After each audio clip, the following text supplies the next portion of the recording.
Hey guys, welcome to government jobs Gyan YouTube channel. Guys, आज की इस वीडियो में हम बात करेंगे आईडीबीआई बैंक के new recruitment notification online form apply process के बारे में। जी हाँ दोस्तों, आईडीबीआई बैंक ने जूनियर असिस्टेंट मैनेजर जेएएम के 650 खाली पदों को भरने के लिए नोटिफिकेशन रिलीज किया है। यहाँ पर पीजीडीबीएफ 2025-26 के तहत आपकी ये भर्ती होगी। कैसे आप इस भर्ती में पार्टिसिपेट करने के लिए अपने फॉर्म अप्लाई कर सकते हो बिना कोई मिस्टेक किए हुए, इसकी पूरी जानकारी हम आपको स्टेप बाय स्टेप रजिस्ट्रेशन से लेकर प्रिंट तक इस वीडियो में देंगे। बस आपको इस वीडियो को स्किप के बिना शुरू से लेकर एंड तक देखना है। उसके बाद वीडियो पसंद आए तो इसे लाइक और शेयर कर दें। चैनल पर नए हो तो इसे सब्सक्राइब कर ले। साथ ही यहाँ पर फॉर्म अप्लाई करते हुए आपको जो भी प्रॉब्लम फेस हो रही है उन सभी का हल आपको इस वीडियो में मिल जाएगा। और हम आपको ये भी बताएंगे कि कौन सी वो कॉमन मिस्टेक है जिसे करने से आपका एप्लीकेशन फॉर्म रिजेक्ट हो सकता है। तो आपको उस मिस्टेक से बचना है और अपना फॉर्म अप्लाई करना है और अपने फॉर्म को रिजेक्ट होने से भी बचाना है। तो बिना कोई वक्त गंवाए चलिए शुरू करते हैं। आपको इस वीडियो के डिस्क्रिप्शन बॉक्स में हमारी वेबसाइट IND-sarkarinokri.in के इस पेज का लिंक मिल जाएगा।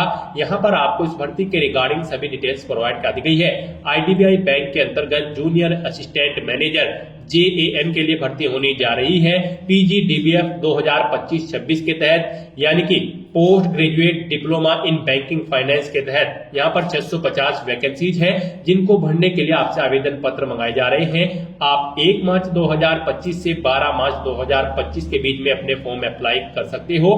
फीस पेमेंट की लास्ट डेट भी 12 मार्च है। एग्जाम आपका 6 अप्रैल 2025 को कंडक्ट होगा। Graduate degree holder candidate all India से ऑनलाइन अप्लाई कर सकते हैं। अप्लाई करने के लिए आपको इस पेज को नीचे स्क्रॉल डाउन करना है, इंपोर्टेंट लिंक सेक्शन में आना है, ऑफिशियल नोटिफिकेशन पीडीएफ लिंक पर क्लिक करके इस भर्ती के नोटिफिकेशन को ओपन कर लेना है और इसमें से आपको पूरी डिटेल रीड कर लेनी है। जैसे कि यहाँ पर यह भर्ती पीजीडीबीएफ 2025-26 के तहत होने जा रही है जूनियर असिस्टेंट मैनेजर की पोस्ट के लिए, यानी कि जेएएम के लिए। यहाँ पर टोटल 650 वैकेंसीज है। Graduate degree holder candidate apply कर सकते हैं। आयु सीमा आपकी 20 से 25 साल के बीच में होनी चाहिए। यहाँ से किस कैटेगरी के लिए कितनी नंबर ऑफ वैकेंसीज है पूरी डिटेल आपको प्रोवाइड करा दी गई है। आप सभी डिटेल्स यहाँ से चेकआउट करें और फिर अपना फॉर्म अप्लाई कर ले। फॉर्म अप्लाई करने के लिए भी आपको हमारी वेबसाइट के इसी पेज पर ही अप्लाई ऑनलाइन का लिंक दिया गया है। जैसे ही आप इस लिंक पर क्लिक करेंगे तो आपके सामने यहाँ पर आईडीबीआई का ये ऑफिशियल पोर्टल ओपन होगा। गाइस, यहाँ पर अगर आपने पहले से रजिस्ट्रेशन कर रखा है तो आपको अपना रजिस्ट्रेशन नंबर एंटर करना है, अपना पासवर्ड एंटर करना है, ये सिक्योरिटी कोड यहाँ पर एंटर करना है और सबमिट बटन पर क्लिक करके अपने डैशबोर्ड में लॉगिन करके आपको अपना फॉर्म अप्लाई कर लेना है। और अगर आप यहाँ पर इस भर्ती के लिए फर्स्ट टाइम अप्लाई करने जा रहे हो तो सबसे पहले यहाँ पर आपको अपना रजिस्ट्रेशन करना होगा। उसके लिए आपको click here for new registration ये टैब दी गई है। आप इस टैब पर क्लिक करें, आपके सामने रजिस्ट्रेशन का फॉर्म ओपन हो जाएगा। यहाँ पर आकर सबसे पहले आपको अपना फर्स्ट नेम एंटर करना है, उसे एक बार फिर से एंटर करके कंफर्म कर लेना है। उसके बाद अगर आपका मिडिल नेम लास्ट नेम है तो एंटर करके उन्हें भी कंफर्म कर ले। फिर यहाँ पर आपको अपना मोबाइल नंबर एंटर करना है। उसके बाद आपको अपना मोबाइल नंबर एक बार फिर से एंटर करके कंफर्म कर लेना है। कोई अल्टरनेट कॉन्टैक्ट नंबर है तो वो आप एंटर कर दे, नहीं है तो इस कॉलम को खाली छोड़ दे। उसके बाद गाइस, यहाँ पर आपको अपनी ईमेल आईडी एंटर करनी है। आपको अपनी ईमेल आईडी के शुरू के कैरेक्टर एंटर करने हैं और इस सेकंड कॉलम में से आपको अपना डोमेन सिलेक्ट कर लेना है आईडी का। फिर यहाँ पर आपको अपनी कंप्लीट ईमेल आईडी एंटर करनी है। उसके बाद यहाँ पर आपको ये कैप्चा कोड एंटर करना है और फिर आपको सेव एंड नेक्स्ट ऑप्शन पर क्लिक कर देना है। उसके बाद आपके सामने कुछ इस तरह से इंटरफेस ओपन होगा। यहाँ पर आपको एक रजिस्ट्रेशन नंबर और पासवर्ड प्रोवाइड करा दिया गया है। ये रजिस्ट्रेशन नंबर और पासवर्ड आपके रजिस्टर्ड मोबाइल नंबर और ईमेल आईडी पर भी सबमिट किए गए हैं। आपको इन्हें केयरफुली नोट डाउन करके रख लेना है फ्यूचर यूज के लिए। और यहाँ पर अब आपको अपना फोटो और सिग्नेचर अपलोड करने हैं। यहाँ पर आपको पहले अपना फोटो अपलोड करना है, फिर आपको अपना फोटो कैप्चर करना है। उसके लिए आपको गाइडलाइन दी गई है, guideline for scanning the photograph and signature. आप इस लिंक पर क्लिक करें। उसके बाद आपके सामने ये पीडीएफ ओपन होगी। यहाँ पर आपका फोटो 4.5 सेंटीमीटर इंटू 3.5 सेंटीमीटर में होना चाहिए, 20 केबी से 50 केबी के बीच में होना चाहिए, जेपीजी या फिर जेपीईजी फॉर्मेट में होना चाहिए। उसके बाद आपको अपना फोटो कैप्चर करना है। आप वेब कैमरा के थ्रू अपना फोटो कैप्चर कर सकते हैं या फिर यहाँ पर क्लिक है टू स्कैन, इस ऑप्शन पर क्लिक करें। यहाँ पर ये क्यूआर कोड स्कैन करें और अपने फोन से इस क्यूआर कोड को स्कैन करने के बाद आप अपने फोन से यहाँ पर अपना फोटो कैप्चर कर दे। इसके लिए भी आपको कुछ चीजें ध्यान में रखनी है। जब आप अपना फोटो यहाँ पर क्लिक करोगे, कैप्चर करोगे, तो उसका साइज छोटा नहीं होना चाहिए, कलर्ड सनग्लासेस आपके नहीं पहने हुए होने चाहिए, और यहाँ पर फोटो लेते समय आप जिस जगह पर फोटो ले रहे हैं वहां पर प्रॉपर लाइट होनी चाहिए, नहीं तो आपका फोटो यहाँ पर रिजेक्ट कर दिया जाएगा और आपका एप्लीकेशन फॉर्म भी रिजेक्ट कर दिया जाएगा। यहाँ पर सिग्नेचर की अगर बात करें तो सिग्नेचर आपके 140x60 पिक्सल में होने चाहिए। साइज इनका 10 KB से 20 KB के बीच में होना चाहिए और जेपीजी या फिर जेपीजी फॉर्मेट में आपके सिग्नेचर होने चाहिए। तो यहाँ पर गाइज आपको दी गई गाइडलाइंस के अकॉर्डिंग अपने ये डॉक्यूमेंट अपलोड करने हैं, अदरवाइज आपका एप्लीकेशन फॉर्म यहाँ पर रिजेक्ट हो सकता है। तो आपको चूज फाइल बटन पर क्लिक करना है, फाइल को सिलेक्ट कर लेना है और उसे यहाँ पर अपलोड कर देना है। इस तरह से आपको अपना फोटो और फोटो कैप्चर करना है, फिर आपको अपने सिग्नेचर अपलोड करने हैं और इन चेकबॉक्सेस को आपको ओके करना है। उसके बाद यहाँ पर आपको नेक्स्ट ऑप्शन पर क्लिक कर देना है। नेक्स्ट यहाँ पर आपको अपनी बेसिक डिटेल प्रोवाइड करानी है। यहाँ पर आप अपनी कैटेगरी सिलेक्ट करें। उसके बाद यहाँ पर आपसे पूछा गया है कि क्या आप PWBD कैंडिडेट हैं और आपकी डिसेबिलिटी की परसेंटेज 40% से अबव है, अगर है तो यस करें। फिर आप अपनी डिसेबिलिटी का टाइप सिलेक्ट करें, उसकी डिटेल दें, नहीं है तो आप नो ऑप्शन सिलेक्ट कर लें। उसके बाद आपको इस पेज को नीचे स्क्रॉल डाउन करना है। फिर यहाँ पर आपसे पूछा गया है कि क्या आप person with specified disability cover करते हैं अंडर दिस सेक्शन, अगर करते हैं तो यस करें, नहीं तो आप नो ऑप्शन सिलेक्ट करें। उसके बाद यहाँ पर आपको अपनी रिलीजन सिलेक्ट कर लेना है, आप किस रिलीजन से यहाँ पर बिलोंग करते हैं। और फिर यहाँ पर आपसे पूछा गया कि क्या आप 1984 के दंगे के मर्द फैमिली से बिलोंग करते हैं, अगर करते हैं तो यस करें, नहीं तो नो ऑप्शन सिलेक्ट करें। उसके बाद आपसे पूछा गया है कि क्या आप माइनॉरिटी कम्युनिटी के अंतर्गत आते हैं, अगर आते हैं तो यस करें, नहीं तो नो ऑप्शन सिलेक्ट करें। क्या आप एक्स सर्विसमैन है, अगर है तो यस करें, उसकी डिटेल दें, नहीं तो नो ऑप्शन सिलेक्ट कर ले। फिर यहाँ पर आपको अपना डोमिसाइल डिस्ट्रिक्ट एंटर कर देना है, फिर आपको अपना स्टेट सिलेक्ट कर लेना है, फिर यहाँ पर आपको अपनी नेशनलिटी सिलेक्ट कर लेनी है। फिर यहाँ पर आपसे पूछा गया कि क्या आपको कभी किसी रिक्रूटमेंट से यहाँ पर रिस्ट्रिक्टेड किया गया है, अगर किया गया है तो यस करें, नहीं तो नो ऑप्शन सिलेक्ट करें। उसके बाद यहाँ पर आपको अपना एग्जामिनेशन स्टेट सिलेक्ट कर लेना है, किस स्टेट में आप एग्जाम में पार्टिसिपेट करना चाहते हैं, फिर उस स्टेट की सिटी आपको सिलेक्ट कर लेनी है। उसके बाद यहाँ पर आपको अपनी 2 ID प्रोवाइड करनी है, आप यहाँ पर ऑप्शन सिलेक्ट करें। फर्स्ट ID में आप क्या प्रोवाइड करना चाहते हैं, PAN card, passport, driving licence, आप अपने अकॉर्डिंग ऑप्शन सिलेक्ट करें, उसका नंबर दे। फिर आप अपनी दूसरी ID यहाँ पर सिलेक्ट करें, उसका नंबर दे। फिर यहाँ पर आपको अपनी डेट ऑफ बर्थ सिलेक्ट करनी है। उसके बाद यहाँ पर आपको अपना जेंडर सिलेक्ट करना है। फिर आपसे पूछा गया कि क्या आप जुड़वा भाई बहन हैं, अगर है तो यस करें, उनका जेंडर दे और नाम दे, नहीं है तो आप नो ऑप्शन सिलेक्ट कर लें। उसके बाद आपको अपना मैरिटल स्टेटस बताना है। फिर यहाँ पर आपको अपने फादर का नाम एंटर करना है, फिर यहाँ पर आपको अपनी मदर का नाम एंटर करना है। उसके बाद यहाँ पर आपको अपना कोरोस्पोंडेंस एड्रेस एंटर करना है, फिर आपको अपना परमानेंट एड्रेस एंटर करना है। और अगर आपका परमानेंट एड्रेस आपके कोरोस्पोंडेंस एड्रेस के अकॉर्डिंग सेम है तो आप इस चेक को ओके कर दें, ऑटोमेटिकली आपका परमानेंट एड्रेस आपके कोरोस्पोंडेंस एड्रेस के अकॉर्डिंग फिल हो जाएगा। फिर यहाँ पर आप अपना GST इनवॉइसिंग एड्रेस सिलेक्ट करें, किस एड्रेस पर आप प्रोजेक्ट में कम्युनिकेट करना चाहते हैं। उसके बाद आपको आपकी कैटेगरी के अकॉर्डिंग एप्लीकेशन फीस का अमाउंट यहाँ पर शो कर दिया जाएगा। इस तरह से सभी डिटेल्स फिल करने के बाद आपको वैलिडेट योर डिटेल ऑप्शन पर क्लिक करना है, अपनी इन सभी डिटेल्स को वैलिडेट कर लेना है और फिर आपको सेव एंड नेक्स्ट ऑप्शन पर क्लिक कर देना है। नेक्स्ट यहाँ पर आपको अपनी क्वालिफिकेशन की डिटेल प्रोवाइड करनी है। गाइड यहाँ पर IDBI बैंक की जूनियर असिस्टेंट मैनेजर JAM की इस भर्ती पर अप्लाई करने के लिए आपके पास ग्रेजुएट डिग्री होनी जरूरी है किसी रिलेवेंट डिसिप्लिन के अंतर्गत किसी वेल रिकॉग्नाइज्ड यूनिवर्सिटी से। तो यहाँ पर अब आपको अपनी क्वालिफिकेशन की डिटेल देनी है।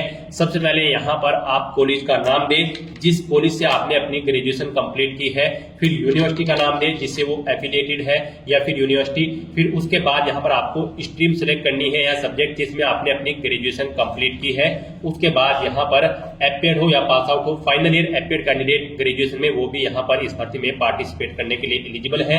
एपियर्ड है तो फिर एपियर्ड ऑप्शन सिलेक्ट करें और पास आउट हो चुके हैं तो आप पास ऑप्शन सिलेक्ट कर लें। उसके बाद यहाँ पर आपने कब पास आउट की है वो यहाँ पर आप डेट सिलेक्ट कर लें, फिर आपने कितने % मार्क्स ऑब्टेन किए हैं वो आप एंटर कर दें। फिर यहाँ पर आप अपनी क्लास या ग्रेड बताएं, फर्स्ट क्लास है या सेकंड क्लास, ऑप्शन सिलेक्ट करें। फिर यहाँ पर अगर आपने जैसे बीटेक या फिर बी की डिग्री कर रखी है तो यहाँ पर आप अपने सेमेस्टर वाइज मार्क्स की डिटेल दें, जैसे कि फर्स्ट ईयर में यहाँ पर आपने कितने मार्क्स ऑब्टेन किए हैं, फिर यहाँ पर वो एंटर करें। टोटल मार्क्स कितने थे जिसमें से ये मार्क्स आपने ऑब्टेन किए हैं वो आप एंटर करें। सेकंड सेमेस्टर में आपने कितने मार्क्स ऑब्टेन किए हैं, टोटल कितने मार्क्स थे। थर्ड सेकंड ईयर में फिर आपको सेकंड ईयर की डिटेल देनी है, थर्ड ईयर की अपनी ग्रेजुएशन की। ऐसे ही यहाँ पर आप अपनी नॉर्मली ग्रेजुएशन की डिटेल भी फर्स्ट सेकंड थर्ड ईयर या फोर्थ ईयर की प्रोवाइड कर सकते हैं। सेमेस्टर वाइज अगर आपका रिजल्ट आया है तो उनकी डिटेल आप सेमेस्टर वाइज यहाँ पर प्रोवाइड करा सकते हैं। इनके अकॉर्डिंग यहाँ पर आपकी मार्क्स कैलकुलेट हो जाएंगे और परसेंटेज आपकी कैलकुलेट हो जाएगी। उसके बाद आपको स्टेज को नीचे स्क्रॉल डाउन करना है। फिर अगर आपने पोस्ट ग्रेजुएशन कर रखी है तो उसकी डिटेल भी आप सेम ऐसे ही प्रोवाइड करा सकते हैं। कोई प्रोफेशनल क्वालिफिकेशन है उसकी डिटेल दे, कोई अन्य है तो उसकी डिटेल आप प्रोवाइड करा सकते हैं। फिर यहाँ पर आपसे पूछा गया कि क्या आपको कंप्यूटर की नॉलेज है, तो यहाँ पर आपको यस ऑप्शन सेलेक्ट करना है। फिर आपको क्या नॉलेज है वो यहाँ पर आपको एंटर कर देनी है, बेसिक नॉलेज है या फिर एडवांस नॉलेज है, आप यहाँ पर एंटर कर दें। उसके बाद यहाँ पर आपको अपने वर्क एक्सपीरियंस की डिटेल देनी है। अगर आपको एक्सपीरियंस है, नहीं है तो इस कॉलम को खाली छोड़ दें। एक्सपीरियंस की डिटेल अगर आपको देनी है तो यहाँ पर आप सबसे पहले अपना नाम एंटर करें, डेजिग्नेशन दें, किस डेजिग्नेशन पर आप कार्यरत थे, कब से कब तक आपने कार्य किया है यानी कि जॉब की है वो डेट आप यहाँ पर सिलेक्ट करें। नेचर ऑफ ड्यूटी दे, अगर जॉब छोड़ चुके हैं उसे छोड़ने का कारण दे। इन डेट्स के अकॉर्डिंग यहाँ पर आपके एक्सपीरियंस के डे मंथ और ईयर कैलकुलेट होकर आ जाएंगे। आपको एक से ज्यादा जगह वर्किंग एक्सपीरियंस है तो आप एड मोर रो पर क्लिक करें, एक सेम रो ऐसी ही और ऐड हो जाएगी, उसमें आप अपने एक्सपीरियंस की डिटेल दे सकते हैं। फिर यहाँ पर आपको अपनी लैंग्वेज की डिटेल देनी है। यहाँ पर आपको हिंदी लैंग्वेज आनी जरूरी है, इसे रीड राइट और स्पीक आना आपको जरूरी है। उसके बाद आप जो ओल्ड लैंग्वेज जानते हैं उनका नाम यहाँ पर एंटर करें और उनकी डिटेल दें। फिर यहाँ पर आपसे पूछा गया कि क्या आपने प्री एग्जाम ट्रेनिंग ले रखी है या फिर लेना चाहते हैं, तो यहाँ पर आपको येस या नो अपने अकॉर्डिंग ऑप्शन सेलेक्ट करना है। इस तरह से अपनी सभी डिटेल्स फिल करने के बाद अब आपको वैलिडेट योर डिटेल इस ऑप्शन पर क्लिक करना है, अपनी इन सभी डिटेल्स को वैलिडेट कर लेना है और फिर आपको सेव एंड नेक्स्ट ऑप्शन पर क्लिक कर देना है। उसके बाद पीछे आपने जो डिटेल प्रोवाइड कराई है उसका पूरा प्रीव्यू आपको शो कर दिया गया है। आप सभी डिटेल्स केयरफुली चेकआउट करें, पेज को नीचे स्क्रॉल डाउन करें, कहीं पर कोई मिस्टेक है तो आप बैक बटन पर क्लिक करके एडिट कर ले, नहीं तो आप इस चेकबॉक्स को ओके करें और फिर यहाँ पर आप कंप्लीट रजिस्ट्रेशन इस ऑप्शन पर क्लिक कर दें। नेक्स्ट यहाँ पर आपको अपने डॉक्यूमेंट अपलोड करने हैं। यहाँ पर आपको अपना लेफ्ट थंब इंप्रेशन और handwritten declaration document upload करना है। यहाँ पर इनके लिए भी आपको गाइडलाइन दी गई है, आप गाइडलाइन फॉर डॉक्यूमेंट अपलोड इस लिंक पर क्लिक करें, एक पीडीएफ ओपन होगी। यहाँ पर आपका जो थंब इंप्रेशन है वो 20 KB से 50 KB के बीच में होना चाहिए, 3 सेंटीमीटर इंटू 3 सेंटीमीटर इसकी विड्थ और हाइट होनी चाहिए और हैंड रिटन डिक्लेरेशन डॉक्यूमेंट आपका 50 KB से 100 KB के बीच में होना चाहिए। यहाँ पर इसकी डायमेंशन 800 इंटू 400 पिक्सल में होनी चाहिए। ये यहाँ पर जेपीजी या फिर जेपीईजी फॉर्मेट में आपके डॉक्यूमेंट होने चाहिए। तो यहाँ पर आपको दी गई गाइडलाइंस के अकॉर्डिंग ही अपने ये डॉक्यूमेंट अपलोड करने हैं। आपको चूज फाइल बटन पर क्लिक करना है, फाइल को सिलेक्ट करना है और यहाँ पर 1 बाय 1 करके आपको अपने इन सभी डॉक्यूमेंट्स को अपलोड कर देना है। उसके बाद आपको ये कैप्चा कोड यहाँ पर एंटर करना है और फिर आपको सेव एंड नेक्स्ट ऑप्शन पर क्लिक कर देना है। उसके बाद आपके सामने कुछ इस तरह से इंटरफेस ओपन होगा। यहाँ पर आप एप्लीकेशन प्रिंट के ऑप्शन पर क्लिक करें, अपने एप्लीकेशन फॉर्म का एक हार्ड कॉपी प्रिंट आउट ले लें फ्यूचर यूज के लिए और यहाँ पर अब आपको आपकी कैटेगरी के अकॉर्डिंग एप्लीकेशन फीस का अमाउंट शो कर दिया गया है। यहाँ पर आपको अपनी कैटेगरी के अकॉर्डिंग एप्लीकेशन फीस जमा करानी है। जनरल ओबीसी ईडब्ल्यूएस कैंडिडेट के लिए 1050 रुपए फीस है। एससी एसटी पीडब्ल्यूडी कैंडिडेट को 250 रुपए फीस के रूप में जमा करानी है। ये फीस का अमाउंट आप debit card, credit card, net banking, UPI या फिर वॉलेट कैश कार्ड के थ्रू जमा करा सकते हो। तो यहाँ पर अब आपको अपना फीस पेमेंट करना है। उससे पहले यहाँ पर आपको यहाँ पर ये कैप्चा कोड एंटर करना है और फिर आपको सबमिट बटन पर क्लिक कर देना है। नेक्स्ट आपको फीस पेमेंट के इंटरफेस पर डायरेक्ट कर दिया जाएगा। आप credit card, debit card, internet banking, wallet cash card, QR code के थ्रू या फिर यूपीआई के थ्रू आप अपना फीस पेमेंट कर सकते हो। यूपीआई ऑप्शन आपके लिए बेस्ट रहेगा। आप यूपीआई के ऑप्शन पर क्लिक करें, मेक पेमेंट ऑप्शन पर क्लिक करें, प्रोसीड विद पेमेंट ऑप्शन पर क्लिक करें। उसके बाद यहाँ पर आप अपनी यूपीआई आईडी एंटर करके मेक पेमेंट ऑप्शन पर क्लिक करके अपना पेमेंट कर दे या फिर यहाँ पर आप क्लिक हियर टू स्कैन इस ऑप्शन पर क्लिक करें। ये क्यूआर कोड अपने यूपीआई ऐप से स्कैन करें और अपना फीस पेमेंट कर दे। यहाँ पर सक्सेसफुली फीस पेमेंट होते ही आपका आईडीबीआई बैंक का जूनियर असिस्टेंट मैनेजर का एप्लीकेशन फॉर्म सक्सेसफुली सबमिट हो जाएगा। उसके बाद आपको अपने एप्लीकेशन फॉर्म का हार्ड कॉपी प्रिंट आउट ले लेना है फ्यूचर यूज के लिए, फ्यूचर रेफरेंस के लिए। तो दोस्तों ऐसे आप IDBI bank junior assistant manager JAM का एप्लीकेशन फॉर्म फिल कर सकते हो 650 खाली पोस्ट के लिए बिना कोई मिस्टेक किए हुए। आज की इस वीडियो में बस इतना ही। आई होप वीडियो आपको पसंद आई होगी। अगर पसंद आई हो तो इसे लाइक और शेयर करें, चैनल पर नए हो तो इसे सब्सक्राइब कर लें। Thanks for watching.